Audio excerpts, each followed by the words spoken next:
മുസ്ലിം സമൂഹത്തിന് ഏറ്റവും വലിയ ഭീഷണി ഇന്ന് ഇസ്ലാമിന് പുറത്തു നിന്നല്ല, അകത്തു നിന്നുള്ള തെറ്റിദ്ധാരണകളും പല രൂപത്തിലുള്ള വിഭജനങ്ങളുമാണ് എന്നുള്ളത് നമ്മൾ മനസ്സിലാക്കണം. അത് തിരിച്ചറിഞ്ഞുകൊണ്ട് വിസ്റ്റം പോലെയുള്ള ദഅവാ കൂട്ടായ്മകളെ ശക്തിപ്പെടുത്തിക്കൊണ്ട് മുസ്ലിം സമൂഹത്തിൻ്റെ ഐക്യവും സാമൂഹികമായ ഉന്നമനവും ഉറപ്പാക്കേണ്ടത് നമ്മുടെയൊക്കെ കടമയാണ് എന്നുള്ളത് നമ്മൾ തിരിച്ചറിയണം.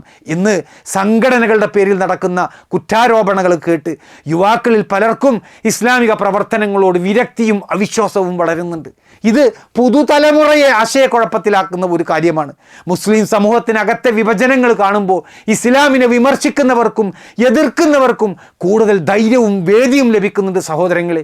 അതിനെയെല്ലാം പരിഗണിച്ചുകൊണ്ട് വിദ്യാഭ്യാസ രംഗത്തെ മികവും സാമൂഹിക പുരോഗതിയും രാഷ്ട്രീയ പ്രതിബദ്ധതയും എല്ലാം പ്രകടിപ്പിച്ചുകൊണ്ട് ഇസ്ലാമികമായി ഈ മേഖലയിൽ ഒരുമിച്ച് മുന്നോട്ട് പോകേണ്ട അവസരങ്ങൾ നമ്മൾ നഷ്ടപ്പെടുത്തി കളയരുത് സഹോദരങ്ങളെ.